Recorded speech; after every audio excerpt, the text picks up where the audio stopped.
The Sisters of Dorley by Alyson Greaves. Read by Robin Nolan. Chapter 15, Simply Irresistible. Content warnings for this chapter, references to abuse, assault, and death. 1988, July 30th, Saturday. It's a dangerous thrill being outside, and still rather a novelty, and she can't keep doing this forever.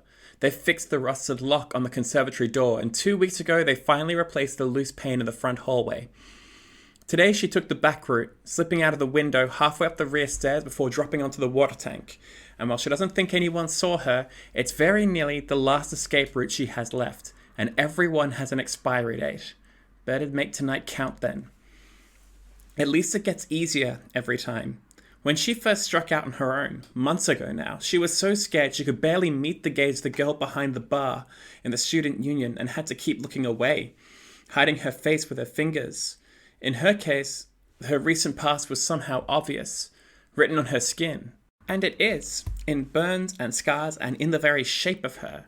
But she dresses to hide the obvious marks, and for the rest of it, she thinks she looks more or less like a girl, enough to pass. Enough to start learning to get by with smiles and nods and bashful looks. Enough that when she ties up her hair and exposes her slender neck, she's treated like something beautiful. Of such experiences, a facsimile of confidence is born. It's her 9th time out of the house, and she's a seasoned explorer now. She smiles at a couple of girls, and they greet her in kind, easing the extant remnants of her anxiety. It's exciting to be normal. And it's all good practice for the day she finally follows through on the promises she makes herself, takes up the handful of stolen coins and paper money she's hidden away, and leaves, never to return. A light breeze picks up as she passes out the old chemistry building, and she laughs, wants to dance with the wind, and so she does. She skips, spins, lets it billow out her sleeves and play with her hair, and when the brief bursts of energy are granted her fade, she leans for a moment against the wall, breathes it in, fills herself with it, relishes it, delights in the grassy odor it's picked up from the mown college green and the damp edge that skimmed off the lake. It feels alive. Nothing like the perfume-clogged haze of the dining hall, which primes her for humiliation and degradation and cigarettes stubbed out on her back. Nothing like the stale and bitter air of the bedrooms, which invades her dreams and tastes of uncountable nights spent underground, carrying in its stolid grip the bloody remnants of every wound inflicted upon her. She's supposed to be serving drinks tonight, waiting on those old bitches and trying not to choke on their stink, accepting from them without any complaint any vice they might choose to indulge in her body. But the last time she got out, she found a flyer and for the whole week she's thought about nothing but the party by the lake. Music, dancing, girls drink for free. She's not invited, she's not a student, she's not even a woman. But for one evening she can play at being all three, for a while. The lakeside promenade doesn't belong to the university and doesn't share its character. It reminds her instead of the places she grew up, all of which came into her life aged and shabby and growing more decrepit every year. Bricks crumbling dusty into the weeds over the edge of a childhood playground. Iron posts driven into cobblestone and strung together with a chain follow the riverbank to an overgrown car park and a squat little building. Remnant of a gentleman's club that's been closed down in the early 70s and which these days is held together more by dirt than mortar. It is, by virtue of being the last plot of land in the area that hasn't been lavished with money and inflicted with architecture, undeniably the coolest place around. Music and raised voices drift over towards her as she descends. Someone's rigged up a gadget that broadcasts a signal from a tape deck out through a portable radio, and she passes a car as she enters the promenade, tuned in and bellowing through its open doors a song she doesn't recognize. Dotted here and there are other cars. Between them they surround the makeshift dance floor with music. There's a bar set up against the outside wall of the gentleman's club, and she pushes through a throng of drinkers to get there, borrowing the swagger and confidence she's seen in the best of the real girls, and waves to catch the attention of one of the men handing out bottles. So many people. She wanted to wear a dress for this, but the box of scavenged outfits they spent the last year carefully assembling had none that fit. She wanted to wear a dress for this, but the box of scavenged outfits they spent the last year carefully assembling had none that fit. So she's doing her best in a denim skirt and a cream top with loose sleeves and a scoop neck that sits wide on her shoulders and makes her breasts look fantastic. That's what Val used to say, anyway, in the moments they stole together. If only she could see her now. So many men. Back at the house, they regularly throw her at men that she's tried to enjoy it. She really has. She's gotten pretty good at faking it, but here, where her choice actually matters, she turns away 3 guys in the first 10 minutes and stops disguising her irritation after the second one. All she wants is to have a drink and listen to music and pretend like she's someone she's explicitly forbidden from becoming. How is that hard to understand? So when a 4th guy comes strolling up, she's ready to yell at him, take out the last 4 years on him, but before she can, a girl, looking over with a ready-made sneer, takes the sleeve of his shirt between 2 delicate fingers and tells him in no uncertain terms to piss off. He protests. She's not interested, mate, the girl says, making shooing motions. He leaves them alone, and she smiles, nervous. I'm right, though, aren't I? The girl says, turning back to her. You weren't interested, yeah? She shakes her head. Good, right. I'm Anita. Anita presents a brusque hand. Call me Annie, though. Everyone does. She swallows, tenses up her throat, and hopes like hell that Val's illicit midnight voice lessons aren't about to let her down. Hi, Annie, she says, and takes the girl's hand. Annie cocks her head, waiting, grinning. Isn't this the part where you introduce yourself? Usually, but you're not going to, are you? I shouldn't, she says. There's no way to tell Annie that she's only one name, and it ceased to describe her long ago, and that she hasn't the courage yet to choose something new. Ha! A girl with a bit of mystery to her. Fantastic.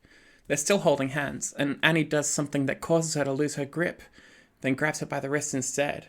It's better to pull her away from the ineffective hiding spot. She tenses, almost tries to shake her off, but all Annie wants to do is drag her out into the promenade. She follows, reveling in the thrill of granting consent, of not fighting the hand on her. Annie turns halfway, walks backwards, looks her up and down with the same half smile that makes her chest tight, and then laughs as the song ends and a new track thumps against the cobblestones. I love this one, Annie shouts, releasing her hands and toasting her with a beer, her lips playfully lingering around the rim of the bottle. It's so cheesy. I don't know it, she admits. She doesn't know anything much. It's Robert Palmer. It's new.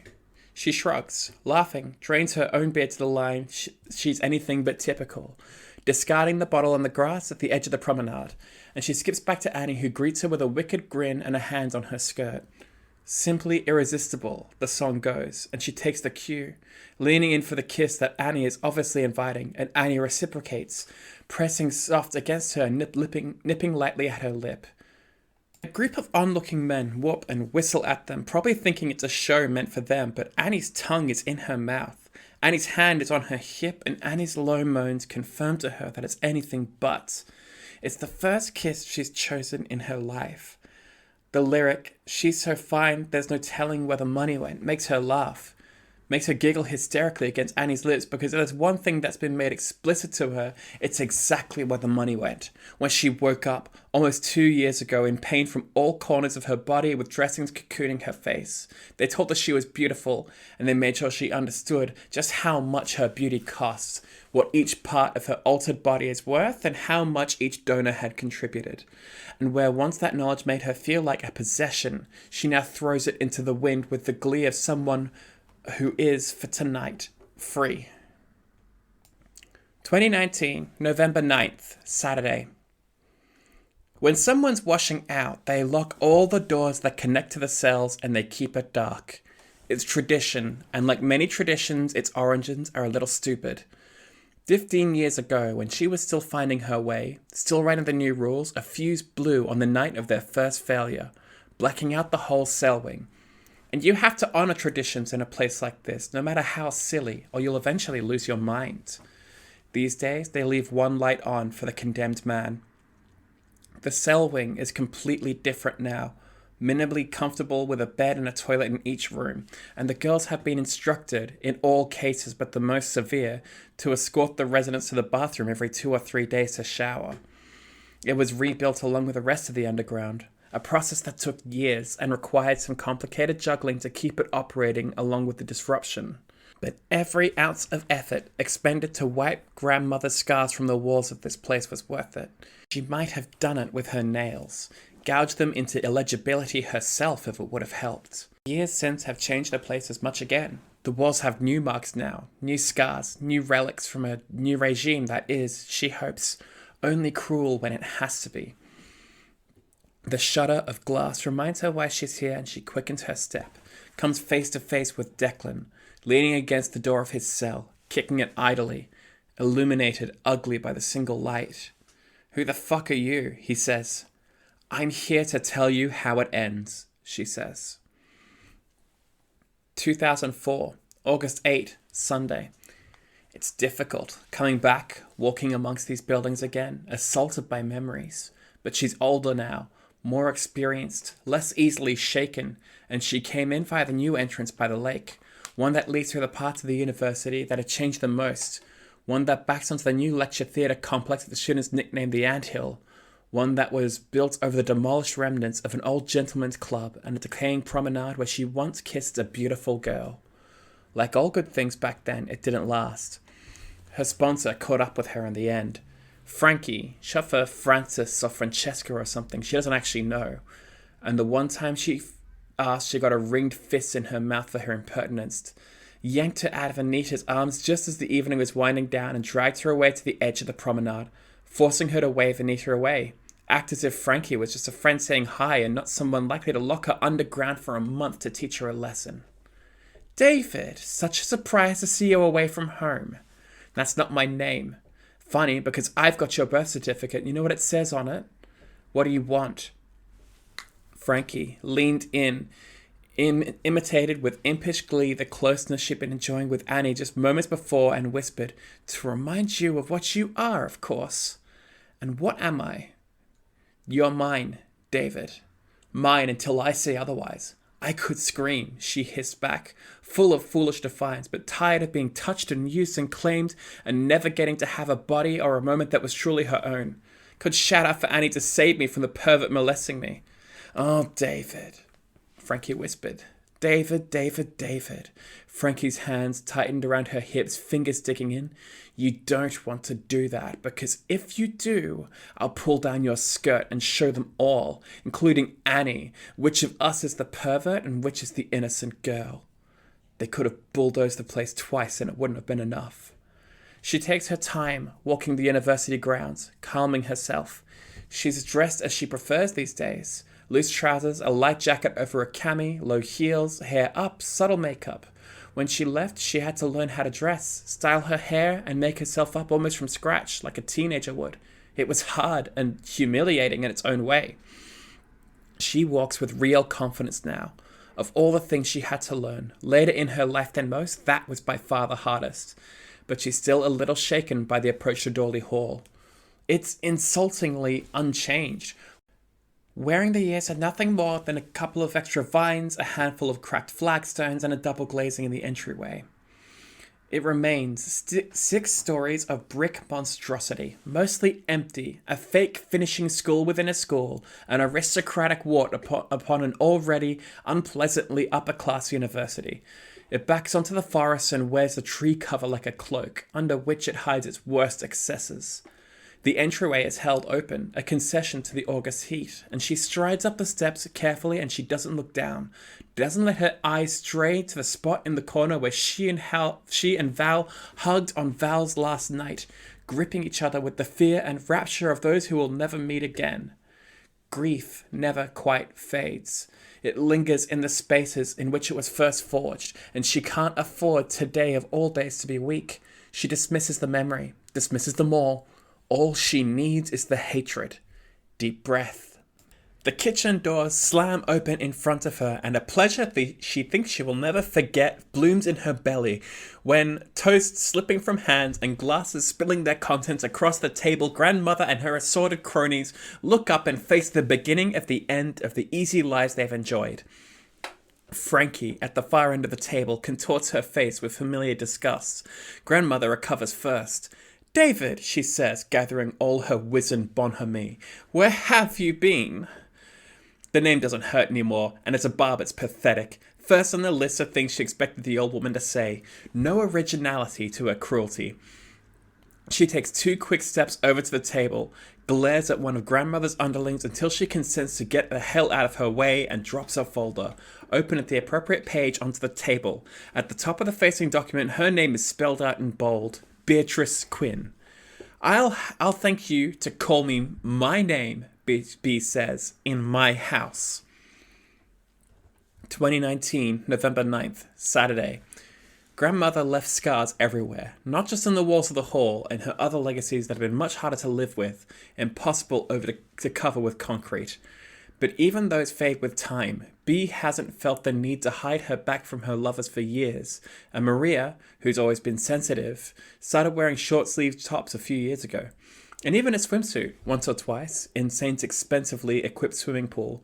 Scars fade, memories remain and mingle with the outraged boys she left behind in the cell, screaming her name. B's second gin of the evening finds a home alongside the first. If you're going to drink, Maria says from the doorway, can you at least use a glass? It's more dignified. B hadn't noticed the door open, too absorbed in her own worries. A pattern lately. What's wrong with my mug? She says. She doesn't pay attention to the mugs, unless one of them has a particularly good joke on it. She certainly didn't think to look at what was printed on this one until when she grabbed it from the kitchen on her way up. She's not even sure who buys them, and in her more fanciful moments she might believe that no one does, that a house this large and this old just acquires them, like spiders. Maria raises an eyebrow, steps over to the desk and picks it up, holds it out wordlessly. It's printed with the text, "Never ask a man his salary, a woman her age, or an aunt what's in her basement." B laughs, at least partly because of Maria's silent exasperation, and her reward is for her senior sponsor to swipe the bottle off her desk and return it to the liquor cabinet in the corner. "Hey, I needed that," B says, half serious. "Really? How is it helping, exactly? It was telling me that the fate I just promised that boy is justified." Maria pours herself a single shot of vodka and necks it. He's not a boy, auntie. He's a man, and a rapist, and unrepentant. She wipes the glass with a cloth and sets it back in the cabinet. Cruel, violent, and a bad influence in the little squad he assembled down there. The world is better off without him. And who are we to decide that, Maria? You'd rather someone else took responsibility for him. I don't see a queue forming. Aaron called them the mean girls, by the way. I'm beginning to think everyone in that bloody basement is getting a little too self-aware. Mean Girls, like the movie. Yeah, but I don't think he or any of them have seen it. Correction, pretty sure Steph has, actually. The kid keeps locking eyes with me every time Aaron says it. She frowned. I suppose now we get to find out what the other two without the Regina George. "Oh, Maria," B says, scolding. It's a little too early to make jokes about Declan's absence. "That's me," Maria says, walking back to the desk and gently pushing B's chair back on its casters. "Come here, auntie." There's little choice but to accept the hug, and so she does, sinking into the girl's arms.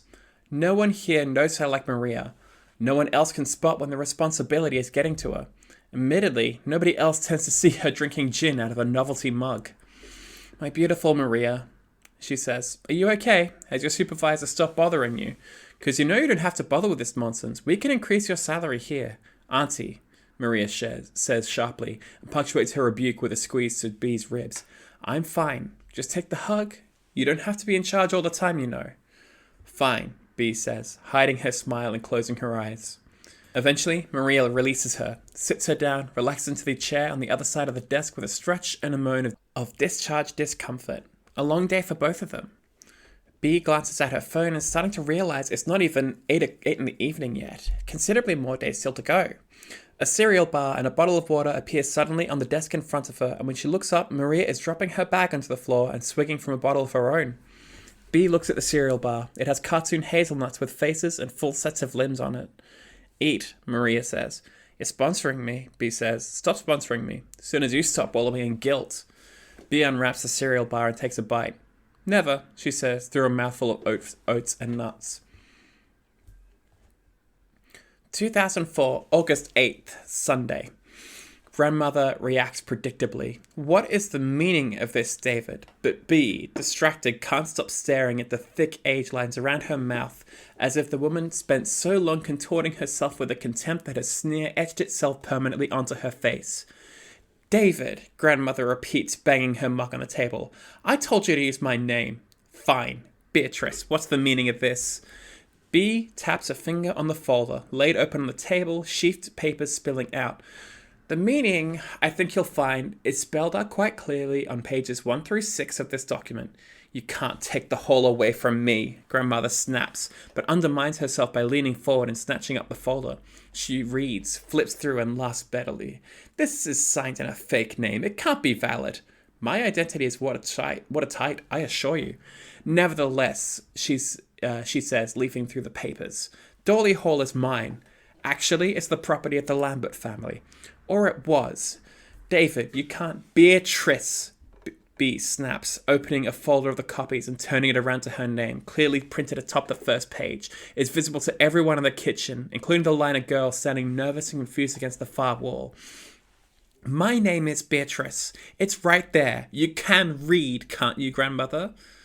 One of the girls snorts and then quickly covers her mouth. Beatrice, Grandmother says, I don't know what you're trying to pull, but there is no way that any of this is legal. This stunt serves nothing more than to deliver you back into our hands. A mistake, by the way, in case you're wondering.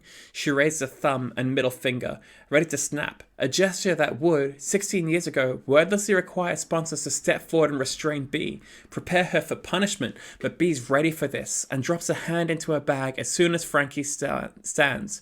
She holds it there for a second to make them worry about what kind of weapon she might have. Takes advantage of the hesitation to step back out of reach. She pulls out her phone, snaps it open with her finger, and hits the speed dial. When it picks up, she says 2 words. Your turn. Frankie, awkward and half out of her chair, looks at Grandmother, waiting for instruction, and Grandmother irritably waves a hand, sitting her down again. Wise. If B's bluffing, she's alone, and another few minutes of indulging her won't make a difference. And if B's not alone, and she did indeed summon a friend with her brief phone call, then it's best for Grandmother if she doesn't start a fight that she might lose. The thought of being taken is enough to revive the butterflies in B's belly, though, and she wonders briefly what the cells look like these days. Rumors waking for the first time looked up in one, naked, confused, castrated. She distracts herself by inspecting the line of girls standing ready against the wall. All but one of them confused and nervous. The one she's looking for stands at the end, an East Asian girl, trying and failing to hide her smirk. She also keeps her arms folded in an attempt to hide the marks. Some of them look quite recent and quite deep, and B wishes for a moment that she had come today for a massacre, not a coup. Maria, B says. Maria nods, takes a smart step forward, and crosses the room next to Aunt B. She's as beautiful as B imagined she would be. For all her perversions, Grandmother has a good eye and good surgeons, but the malicious, satisfied gleam in her eyes is a welcome surprise. B knows a fighter when she sees one. Nick, Grandmother gasps, how dare you step out of line? My name is Maria, you sadistic old hag. Fantasies. That's not your legal name, though, is it? Frankie says, sounding confused, as if recalling B's frequent excursions outside, wondering if Maria somehow left and filed a deed poll without anyone finding out. It's as legal as anything else under this roof, Maria says, and gives her the finger. B, inside her own head, gets out the pom-poms and starts cheering. You'll regret your insubordination, young man, Grandmother says. No, she won't, B says, and waves her folder. You don't run this place anymore. B turns, dismissing Grandmother, and says Maria, it's good to finally put a face to the voice. How have they been treating you? Appallingly, Maria says. One of the girls can't hold in her giggle, and wilts for a moment when Frankie glares at her, only to start up again straight away. How quickly authority crumbles when challenged. But that's nothing new. And your friends? Maria makes a show of surveying the girls. If B's information is accurate, most of them are younger than Maria. They certainly seem less confident. Several bear marks from recent physical punishments. Every one of them looks as if all of their holidays have come at once. They hurt us, Maria says, over and over, but they don't break us. She looks at Grandmother for the first time, blank, disinterested, as if examining an insect. And they never will. You will have a month in the dark for this, Nick, Grandmother spits. I don't think so. What have you been doing, Nick? Frankie says. I've been passing information to Beatrice, obviously. Wasn't that clear? What kind of information? Grandmother asks, noticeably paling. B extracts another folder from her bag. This one is considerably thicker and makes a satisfying thump when she drops it on the table. Everything we could possibly need, she says. 2019, November 9th, Saturday. How'd it go with Declan? Maria asks. They settled into something less like an intervention and more like one of their regular briefings. And Maria's leaning back in her chair, having wheeled it over to the side of her desk, kicked off her boots and put her feet up next to Bee's laptop, daring her to push her off, daring her to make her behave like an employee or a subordinate. But Maria, like Bee, has been at Dorley for more years than either of them bear to count, and formality doesn't last. The other girls who stayed on when Bee took over have all gone, one by one. Barbara, the old nurse, straying farther away every year until finally taking off for Canada, being the last. But Maria's the oldest, the most tied to this place. She was, in a sense, born here. She found her family here. She'll probably die here, just like Bee. And so they sit together in Bee's flat, connected by their experiences as much as their long association. They both live in the house of their abusers, still flinch occasionally at the ghosts around each corner, still find themselves incapable of leaving. Bee finishes her bottle of water. The way it always goes, she says. He gave me the big blah blah, strong man, weak woman speech. I chastised him for throwing away all his last chances. He called me a bitch. I told him when he could expect his last meal under our roof, and I left him to it. Last I heard from him, he was yelling and kicking the glass again. When did they come to pick him up? Monday. You'll keep everyone out of the cell corridor till then, of course. He was making a lot of noise, Bee presses. It could be distressing to the others if they know he's still... I'll look after it, Auntie. Of course she will. Bee couldn't ask for anyone better in her corner. Even though she's cheeky, even though she's sometimes almost too practical for her own good, even though she's the reason everyone calls her Aunt Bee, a nickname she found distasteful at first, grandmother's familial affectations were calculated to manipulate and discuss in equal measure, and the last thing Bee wanted to adopt for herself, but eventually grew to tolerate. You accept the name your family gives you. How's Pippa? Bee asks. She's fine. More than fine. She's ecstatic. A little smug, actually. She's been convinced since Steph got here that she'd been assigned a nice boy by mistake, with all of us trying to constantly persuade her otherwise. So she's delighted to find out that she was very nearly right all along. She told me to suck it, although she was smiling at the time, so I didn't take too much offense. She's planning to shout at you, though. Oh? And what have I done? You should hear it in her own words. Hold on a second. Maria fumbles with her phone for a moment. I have the recording right here. Recording? I suggested that it might not be the best time to pick a fight for you, but she still wanted to say her piece, so she waggles the phone. Evidence. Because of Declan. Am I so fragile? In the face of Pippa with a belly full of fire, fragility is not the issue. Ductility might be. Here we are. I hate the file system on these things. She sets the phone down on the table and taps a button on the screen. Pippa's voice, tinny over the speaker, says, Aunt Bee, it's Pippa. Hi. The pause is long enough just to spark a smile from both of them. Look, I'm grateful you're letting Steph say. I don't know what I have done if you'd done something drastic, but I'm glad I don't have to find out. Bee raises an eyebrow at Maria, who just grins at her. But, Pippa's voice continues, Aunt Bee, stay out of her way, would you? Are you sure you want to say it quite like that? Maria's voice says on the recording. Absolutely sure, Maria. Aunt Bee, I want you to know, whenever you listen to this, I'm honestly disgusted with you. Steph's had enough to deal with, what with losing Melissa and coming here and the nurse and that thing with the showers and me. Let's not forget me and all the awful things I said to her and all the awful things I let happen to her. And the last thing she needed was for you to start implying, no, actually, outright stating that she is somehow responsible for all that stuff. That she should feel guilty for giving me a bad time. That's not just cruel, Aunt Bee, although it is really, really cruel. That's setting us up against each other. And why would you... Maria taps the phone again, and Pippa goes silent. That goes on for a while. I get the gist, Bee says. You're frowning at me, Maria. The thing with Steph? Not your finest hour, Auntie. No, probably not. Bee says, pushing back in her chair and examining the ceiling so she didn't have to stare at Maria's face for the moment. The problem of Steph, which just a few hours ago had seemed so urgent, is now clear to her. The girl wants help with her transition and has a vested interest in keeping the secret of Dorley. For Melissa's sake, if no one else's, they help her, she helps them.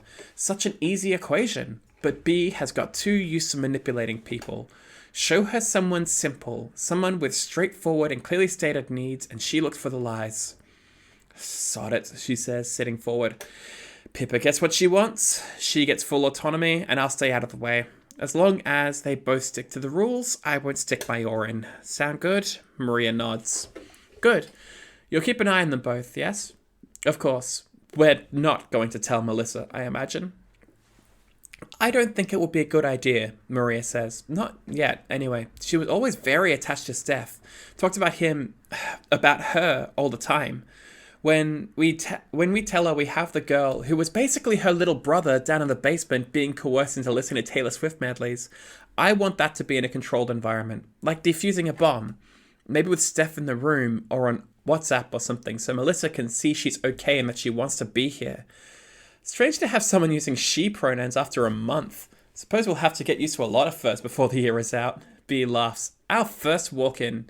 You should know, Maria says, Steph prefers he for now, hence my pronoun confusion. Oh? It's this thing about not wanting to be a she until...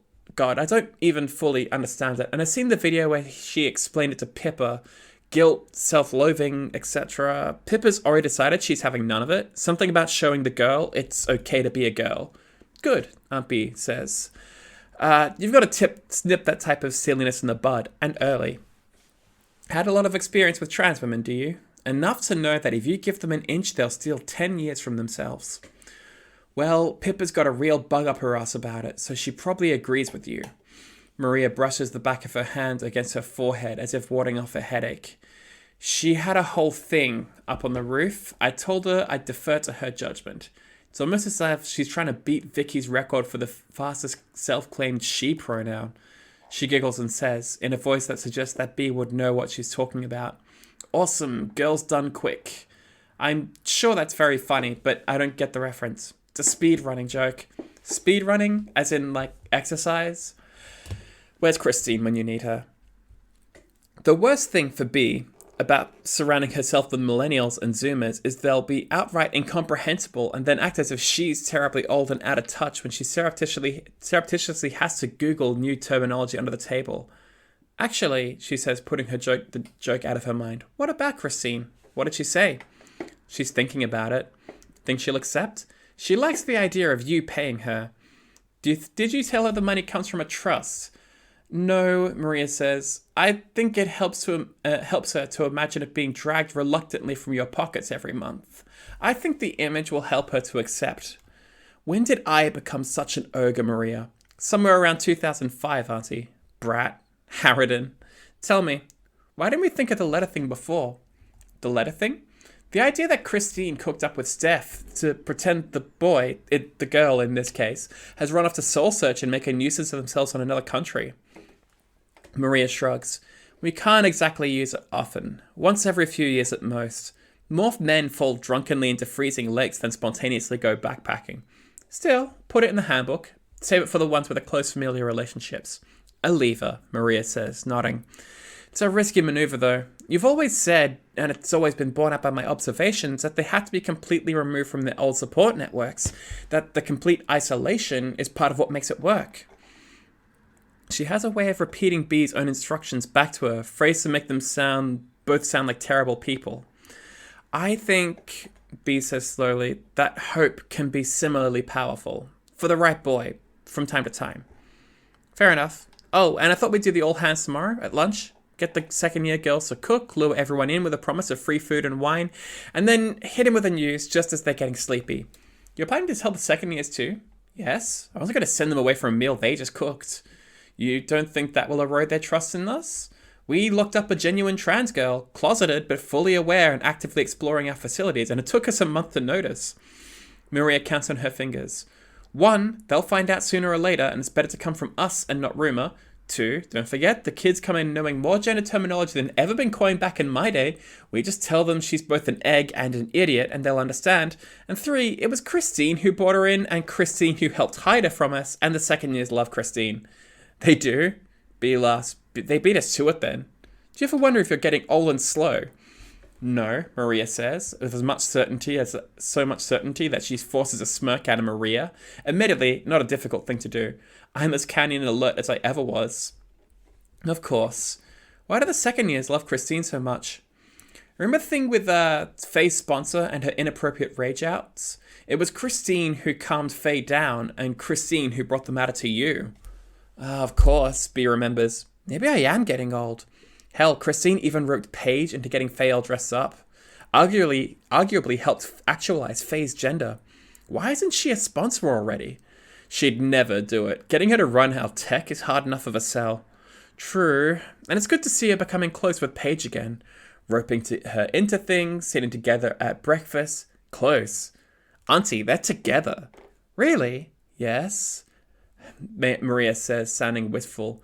Paige has been besotted with her since, I don't know, their first year maybe, and never stopped. But the difference this time is that Paige has learned how to ask for what she needs, and Christine's learned how to listen. Year by year, the girls become new, find themselves, and find love. It makes it all worth it. That's genuinely wonderful, B says. It's disgustingly sweet, is what it is, Maria says, and B is reminded that Maria's been stepping out the evenings herself, discreetly, but not so quietly that an old busybody like B wouldn't notice eventually. And what about you?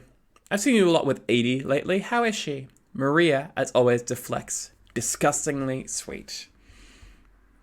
2004, August 8th, Sunday. Bee's had a long time to perfect her womanhood, to understand it, to claim it and inhabit it, but Elle Lambert has a way of making her feel like an ingenue.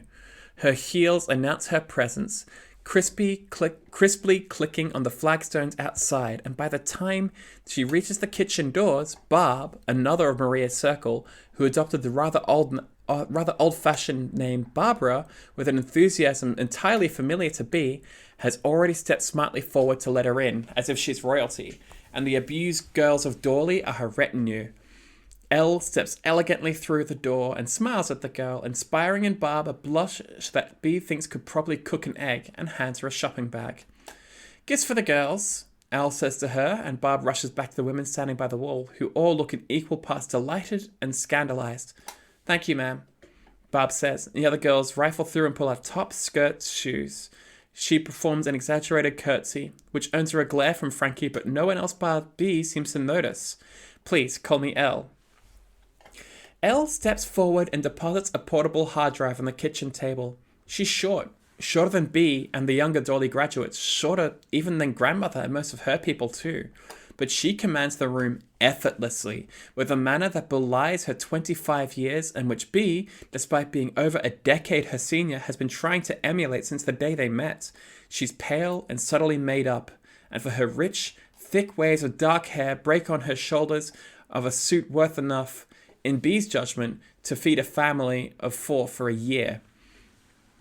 The only woman in the room who doesn't look dowdy in comparison is Maria, who has today assembled with unexpected skill an elegant outfit from the meagre scraps allowed the girls. Grandmother's coterie, already given to a particularly English variety of rural tweed anti-fashion, look positively antique. Elle Lambert, she says, addressing the room. My grandmother was the guardian of the family holdings, and with her death that responsibility has passed to me. My first action upon reviewing the portfolio was to note that this house, Dorley Hall, has been severely underutilized, and the decision was taken to transfer the deeds to a newly formed Dorley Hall Foundation, of which Beatrice Quinn is the sole trustee and administrator, though she will naturally be free to hire her own staff. Maria, Barbara, B says on cue, welcome aboard. Thank you, Beatrice. Yes, thank you, Beatrice, Barb says after a nudge from Maria. I'm not leaving, grandmother says. I have assurances from... Elle forces grandmother back into silence by clearing her throat. Yes, we all know about your assurances. Only one remains. Insufficient for you to retain control, but enough to permit you to retire with some dignity. That's not... I represent 64% of your current... my mistake. Your former funding, which as of this morning is no longer available to you. Account access revoked, credit lines withdrawn, etc., etc. And the majority of your other benefactors were most displeased upon reviewing the portions of the information you vouchsafed to us by our contacts. Elle leans on the table, palms flat. You've been very selective with the truth, haven't you, Dorothy? Grandmother shrugs. Say what you came here to say. Only the Smith-Farrow grant is still available to you, Elle says, standing upright again. For the time being. Per Smith-Farrow's request, you will be allowed to retain your flat on the premises and act like a consultant during the administrative transfer. Your influence over day-to-day operations will be limited, obviously, but your valuable experience may, of course, prove useful to the new custodian. Elle's dismissive hand wave is intended to suggest that this constitutes a triviality of business that she, the money, does not care about. In fact, the Smith-Farrow grant represents their one failure. Had they convinced the old bastard to withdraw his support, then grandmother would be out in her ear by tomorrow, but their intelligence going in had been incomplete. They'd thought him another clueless aristocrat, but the man knew everything that went on under Dorley. He even played them videos of his favourite cruelties and looked upon Bea with a hunger that made her want to climb out of her own skin. He dismissed their legal threats. I'm too old to care. By the time you scale the mountains my lawyers will erect in front of you, I'll be in the ground. And he's too well protected for Elle's other measures to stand a chance. In the end, the best they could do was tie up his grant renewal with red tape and thus restrict his lease on the flat on the first floor to the 2 years remaining. He still complained, vowed to fight them. Grandmother shipped him many playthings over the decades, and his gratitude is much owed. Bea wondered aloud to Elle, when they were safely away from his mansion, how many of her other sisters were buried there. Elle brushes her palms together, as if removing a few specks of bothersome dust. The Lambert family and our considerable holdings will be providing the Dorley Hall Foundation with a yearly grant to be administered by Beatrice Quinn and her staff. Dorley Hall will be operated as a dormitory for exceptional but disadvantaged young women who might otherwise miss their chance at an education at this first-rate college. Your people will leave, ours will replace them. You will be free, Dorothy, to sulk in your flat for the 2 years left in the lease. And that, she smiles pleasantly at Grandmother, is that. Grandmother glares back, fists stiffening on the table, and for a moment Bea wonders if she's going to go for it, throw everything she has at them, which would be interesting considering the 4 armed men from Elle's organization who have been waiting outside for such an eventuality. But instead, she stretches her fingers, unclenches her jaw, and says with a growl, You can't do this. I don't care how much money you control. I know people. You know people? I am people, Elle says. And not only do I know everyone you know, I'm one of them. And you're just a wannabe. A tweed torturer carrying out petty brutality in your sad little castle. They respect me, whereas for even the few who accept your tawdry products, they laugh at you behind your back. And I also, she points at the hard drive, which has been sitting on the table like an unexploded bomb, have that. Review it, and the paper summary provided by Beatrice at your leisure. We don't just have your names and your financial records, Dorothy, we have the photographs, we have video, we have your phone conversations and text messages and emails, we have some of the bones, Dorothy. We have enough evidence to put you away for lies. We could splash your face across the front page of every newspaper worldwide, and we know some of the well-connected families who are grieving mysterious disappearances who would likely be minded to ensure your stay in prison after your international humiliation is a short one, and that goes for all of you. She sweeps her hand around the kitchen, taking in the rapt glares of a half-dozen sponsors. There is not a one of you whose life I cannot comprehensively destroy. Then why don't you? One of them snaps. Bea recognizes the nurse, Karen, from Maria's files and forces herself not to shudder. She's read all about that woman's proclivities. Seems a worthy successor to the sadistic medical examiner from Bea's time.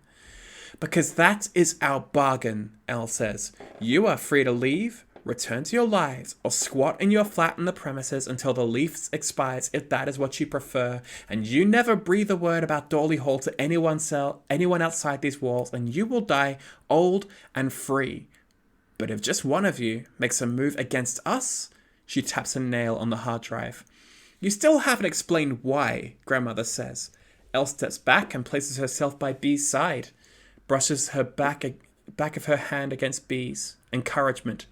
Because we're reforming Dorley, Bea says. Under your hand, it's a charnel house. You torture men because you find it erotically appealing. You change them, humiliate them, exercise your vile pleasures on their bodies, and when they're done, you spit them out. You deserved it, Frankie hisses. You're a criminal. I was a shoplifter, and the criminality was just an excuse to waste people. But we have a different idea. You hurt men for fun. She looks from Elle to Maria, then back to grandmother. We're going to save them. 2019, November 9th, Saturday. They never meet in Armsworth, a deliberate choice. It's best that nobody knows that they're still in such intimate contact. No one except Maria, who handed Bea her bag and told her, with every appearance of innocence, to have fun. So it's always a hotel in a different city every time, because Elle is Elle, it's always an expensive hotel. Dorley Hall is, more than anything else, comfortable, wearing its relative wealth in its fittings and fixtures that have become worn and scuffed, but never actually broken, despite years and years of often tempestuous new girls using, abusing, and sometimes colliding with them. Stepping into Elle's life for a night is an amusing reminder that other people, a select few, other people, granted, are never far from someone who will call them ma'am without smirking. There's a Lambert family estate somewhere in the country, and various apartments in various cities worldwide, but Elle lives mostly out of hotels, which means Bea, when she wants to see her, has to call for a car and be delivered. At least it's relatively close tonight. Sometimes there's plane travel involved. Beatrice, Elle calls, standing up from her seat at the bar and beckoning her over. She's wearing a loose jacket over something dark and layered, which billows interestingly around her body when she moves and reveals itself to be in two pieces when she raises her arms for a hug and exposes her taut belly. It's been too long. Bea accepts the embrace when it comes, breathes in her scent and the memories it provokes, and leans back for a kiss, cheek to cheek. Elle, she says, I missed you. What she missed, Elle says, sitting back down and making certain hand gestures at the bartender, which almost immediately result in fresh drinks being deposited, is my 40th. I'm certain I invited you. Apologies. There's been so much going on. Relax. Elle places a calming hand on Bea's and leaves it there, fingers nodding carefully around her fingers. I'm teasing. It was boring. You would have hated it. You're probably right, Bea says, sampling her drink with the hand that Elle hasn't trapped. I would quite like to make it up to you anyway, if you'll let me. I look forward to it, Elle says, releasing her. Have you eaten? Nothing especially satisfying. After dinner, then. A few minutes later, they're being seated at what is undoubtedly the hotel's costliest and most exclusive restaurant. Elle orders a bottle of wine for the table, with the detached but knowledgeable air of someone who does this all the time, and Bea looks over the menu for something light, preferably with mushrooms. So, Elle says, when they're alone in their candlelit corner, how's life in Armsworth, the tall girl capital of Great Britain? Quiet, until recently. And how are the girls? Unruly, as always. How's your girl? Self-denying, as always. Bea smiles. God, she says, look at you. Elle places a manicured hand on her chest. Look at me. What did I do? Aged better than I have. Ridiculous. Those little lines around your eyes rather suit you. That's very kind of you to say. How's the world of high finance and international intrigue? Dreadfully dull and rather annoying. At least in your line of work, when someone gets a smart mouth in them, you can know. She makes a snip-snip gesture. We usually reserve that for the ones with the attitude problem when it goes somewhat beyond rudeness, Bea says, grinning. The waiter returns, pours wine, takes orders, collects menus, and glides away, leaving them alone once more and giving Bea the opportunity to drink in both the wine and the moment. Elle really has aged magnificently. If Bea didn't know better, she'd swear she looks the same at 40 as she did at 25, and she's retained her aptitude for rendering Bea fumbling and adolescent in her presence. Tell me about this girl, Elle says. The one who just showed up one day and got your whole house in a frenzy. Oh, yes, Bea says. Steph, the subject of my every other conversation lately. She gives her the short version, which takes her long enough for her stuffed mushrooms to arrive and partially disappear.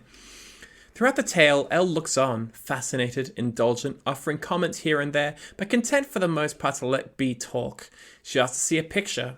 Bea has one. From Steph's first lunch downstairs. The girl is enduring Aaron Holt, looking skeptically at a veggie burger, eyebrows raised in the forehead that will require, despite her insistence otherwise, minimal alteration. Even in such unflattering lighting, her potential is clear. They're friends now, actually. B says when she hands the phone back. Her and that little flasher boy. Can see why. He's sort of cute. She's trying to reform him. Do you think she'll succeed? No, B says and rolls her eyes at the face that L pulls. I have to say that, don't I? If she manages it, it calls our whole operation into question. Not from just one boy, L says, as long as she stops at just one. L chews thoughtfully on the last bite of her omelette. I'd like to meet her. Not now, of course. I'm sure she's already got enough on her plate without me barging in just to satisfy my professional curiosity. But later, when she's ready, I'd like to meet her. And do send me a photo every so often, won't you? You know how I love seeing them bloom. They referred to small talk, the upkeep of the hall, saints gossip, complaints about some duke or lord or something. L doesn't know which and doesn't care. Who thinks L can cure him of bachelorhood? Neither of them raised the elephant in the room until dessert. I'm concerned about grandmother, B says. I think she's going to try something. L nods. I concur. Thank you for dealing with the nurse, by the way. Beyond my pleasure, L says. People like her give me indigestion. I think she was a shot across the bows, B says. L raises her eyebrow, so B continues.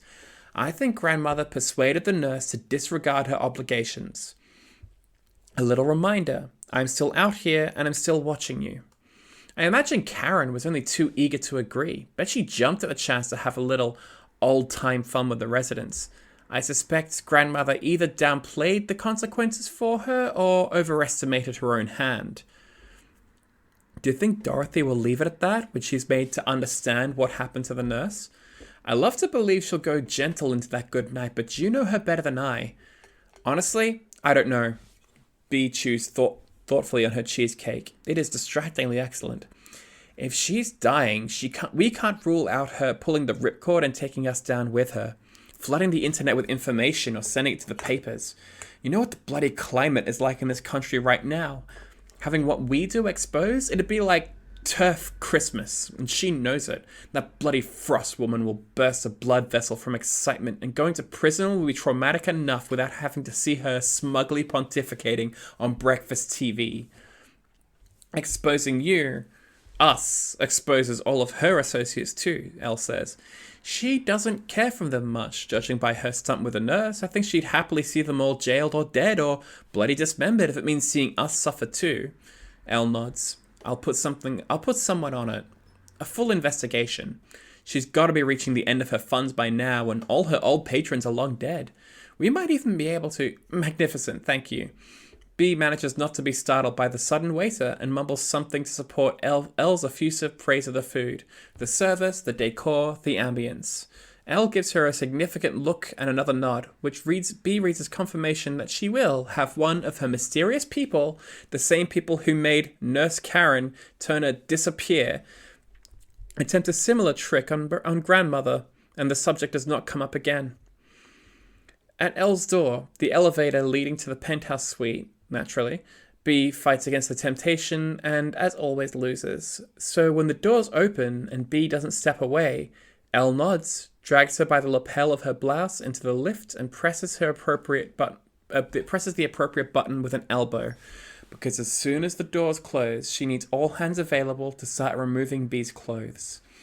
Backwards, they stagger into L's room, B's top layer already discarded, her bra already unclasped. She intercepts Elle as she reaches for her skirt, splays their fingers together and redirects her hands, pushing upwards, using her height to her advantage, controlling her with one hand and reaching with the other to knock Elle's jacket off her other shoulder, trapping her in the fabric. Elle grins and rolls her shoulders, freeing herself from B's grip and shrugging off the jacket, letting it fall where it may as they keep stepping backwards together.